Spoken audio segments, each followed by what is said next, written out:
Hello, Pladites. How's it going? I don't know if Pladites works. Aye, we're talking about the Pladites. The Pladites. Yes, you people watching this video, Pladites. Now, alright, so initially I want to make a video about separate things. One being a Tom Hardy movie on Netflix called Havoc, and then the other being a Tom Hardy TV show on Paramount Plus called Mobland. Would suggest highly Mobland, would not suggest Havoc. To say I enjoyed it would be a lie. Havoc, I didn't. I thought it was garbage, and it's weird. Now, interestingly enough, both of them have Tom Hardy. I also realized I had just seen Venom Last Dance, and I didn't really want to make a video about that specifically because I was like, eh. But I realized I like Tom Hardy, and I'm like, you know what? Perhaps I can make a video and talk about several Tom Hardy isms and things and stuff that he's been a part of, and you can pick and choose what you like and take out of that. Okay? So that's what we're kind of doing. All right. So for those of you who don't know who Tom Hardy is, Google it, go on IMDb and see what he is and see what kind of a man he is and what kind of an actor he is. No, but for those of you who don't know, he plays Venom, or Eddie Brock, in and Venom in the Sony movie called Venom. So there's that. A little further back, he was in a movie called Inception. For those of you who haven't seen that, that was where they delve into dreams, and he was one of a side character in that. There's this beautiful moment where he's like, "You got to dream bigger." He says it with an accent. You've got to dream bigger, darling. And then the other guy was using like a rifle, and Tom Hardy brings like not a bazooka, but a grenade launcher. Great little moment. Before that, he does this movie called Mad Max Fury Road. And I'm not going to do his whole thing. And then what probably everyone was universally introduced to him to, like there are women out there who will be like, oh, he was in This Means War. He was like the hot guy. You know, it's him and Chris Pine going over Renee Zellweger. And before that, the dudes are going to be like, oh my God, bro. Yeah, he was in Warrior. Yeah, he was jacked. Okay? But probably the movie that set him like at a certain level was Dark Knight Rises. So the last in the Christian Bale series of things, and he played Bane. And he was very jacked and bulky, and he played Bane. For those of you who don't know, is a character, a villain that's super jacked, super roided up on all the serums and stuff, and really puts Batman to task. Now there's a lot of back and forth as to did he do a good Bane or whatever, or you could hardly hear anything because you're in his mouth, and it was really hard to discern what he said. And then it became kind of a joke for the next couple of years that it seemed like after that, Hollywood just kept putting him in things where he had stuff over his face. Because the next big Hollywood film he did after that was Mad Max Fury Road, which was a Mad Max restart, and he played Mad Max, and for part of the thing he had something over his face again. And then also there was a movie which came later, mind you, 2 years later, in Dunkirk, where he's an Air Force pilot for the Brits, and he's got a thing over his face. So it became this kind of joke. And what's fascinating is through those 3 movies, he did like 6 other films that were like smaller independent things, really well received for the most part, and really good, generally speaking. I haven't seen all of them, but good. One thing I would suggest was, I think it was called Lock, which is basically just Tom Hardy in a car almost the entire time having different phone conversations with people. And that's pretty much the whole film. So talk about an hour and a half film, and it's just him most of the time, three quarters or more of the time, and it's him on the phone. That's impressive. Like, it's just really impressive to entertain someone for an hour and a half with that story. So I give props to the screenwriters, the direction, and all that, but also mainly Tom Hardy. Now, one of the other ways that people might have been introduced to him is a show called Peaky Blinders, which came out in 2014, and his character, Alfie Solomon, came out, I don't know, 2 seasons, 3 seasons in, and he's this very interesting kind of Jewish character, and he's got certain ways about him and stuff, and he's very sketchy and interesting, and I don't know, it might have been season 3 or 4, I'm sorry guys. I love the show. I love Peaky Blinders. For those of you who haven't seen Peaky Blinders, I would highly suggest it. It's awesome. If you don't get one of those cool caps that I sometimes wear, you will, or you'll want to. If you don't see it, if you don't want to say the bleak midwinter in random parts of the conversation, then you probably don't like the show and it may not be for you. I don't know what to say. Anyways, Peaky Blinders is a fun show. It's like loosely based on fiction, truth. But frankly, it's a fictional, fantastical what if.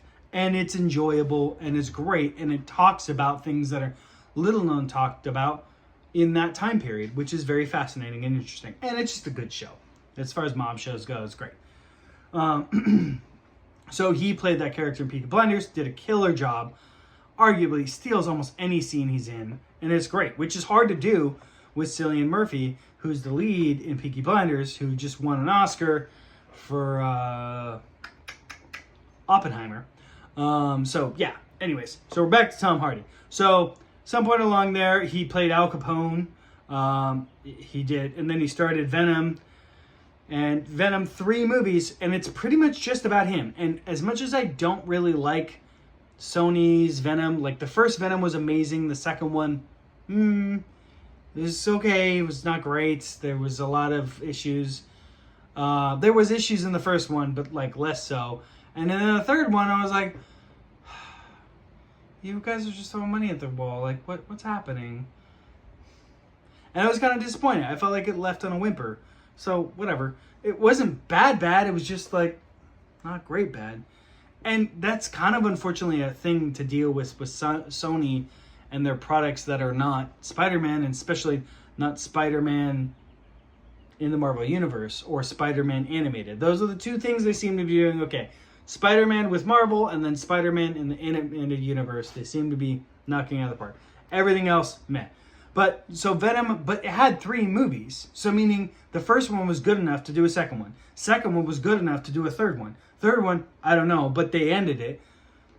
And what I will give props to, and I double checked, is like Tom Hardy, he's Eddie Brock, but he also voices Venom. Now granted, it's digitally modified and whatever, but if you look at it objectively speaking, he's talking to nothing, and then Venom is talking back to him. Venom, this symbiote, whatever. And he's responding as if he's being responded to. That's good acting. Bravo. And there's even a movie later, sorry, I'm going all over the place, called Legend in 2015, so 10 years ago, where he played 2 British gangsters that are very different from each other, that are like brothers, twin brothers. He played them both, and it's great. It's amazing. It's so awesome. And what's fascinating is, fast forward to now, there's this recent like kind of horror-ish movie with the guy from Black Panther. That's how everyone will know him forever and ever. Until he does something else. This is what we're all going to know him as. Sorry. Luke Skywalker had to deal with the rest of his whole life. So, whatever. Michael B. Jordan. And Sinners is the name of the movie. Anyways, where he plays twins, right? But back in 2015, Tom Hardy played twins and did a killer job of playing twin gangsters, which is Sinners, twin gangsters. But yeah, he did a great job. Twin gangsters. It just didn't get the praise and all this other stuff that Sinners is getting, which Sinners deserves. I haven't seen it yet, but it looks good. And I'm like, cool.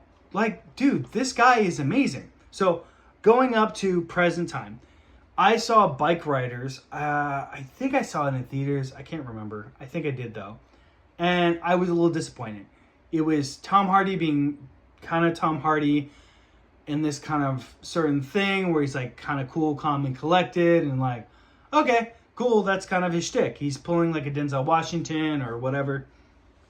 Some of the other great filmmakers, and if you look at Denzel, as much as I love Denzel, he found a rut and he stuck to it. And that's kind of how I felt about Bike Riders. It was about this time and place with bikers and Harley guys and bike gangs. And it seemed cool, but Tom Hardy's role in it just felt not flat. Like, I felt like he gave his all. I don't think he half-assed it. It just felt meh. And maybe it's problematic because I've seen a lot of his films, and a lot of his roles tend to be this kind of like unemotional character, and that's okay. It's fine. It's a good character to play. But sometimes like there's a time, and sometimes he does play the other crazy stuff. So it's not like he's averse to that. But Bike Riders just fell a little flat to me, and that was like 2023. So fast forward to 2025, he does this Netflix movie called Havoc. And for those of you who don't know how movies work, it's not like you just film it and then it's easy, comes out. I'm sure it takes time. It takes at least months and months. It could take anywhere between a month to many months, let's say 6 months, month to 6 months, depending on the things. And then there's the editing and all the other stuff. So it could be you film and then a year later it comes out. But whatever. It comes out in 2025. It's called Havoc on Netflix. And it's meant, and I think it's geared towards just action gurus who just like things boom, boom, boom, like John Wick. And I think that the people on Netflix were trying to do like a John Wick-esque type thing, not copy, but like ride that wave. And the problem is John Wick is a very certain thing, and I feel like even the John Wick creators don't really understand what they've created. Like, after John Wick 4, after John Wick 3, I felt it was faltering. And then John Wick 4, I was like, great centerpieces, and then the rest of your film is kind of meh. I feel like you've lost the plot, which is something a lot of these do with like Taken. 1 was great. 2 was like pretty darn good. 3 was like, whoa, wait, what are we doing? I'm confused. So, anyways, whatever. So Havoc, to me, felt flat. But here's what I really wanted to talk about, which is Mobland. And it's on Paramount Plus. I love British gangster stuff, and that's exactly what this is. And Guy Ritchie, which is one of my favorite, pretty much the only British gangster guy that I know who does lots of British gangster movies, pretty much all the best ones that I've seen, was part and parcel to making this show happen. And the show, Mobland, it's got Tom Hardy as pretty much the titular character, the main character.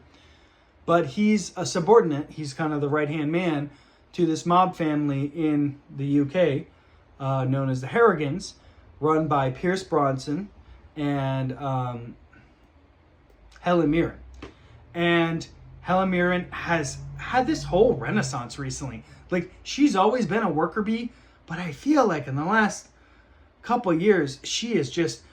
what I feel like it is we changed from, oh, you need to be a movie or TV, and that has changed recently.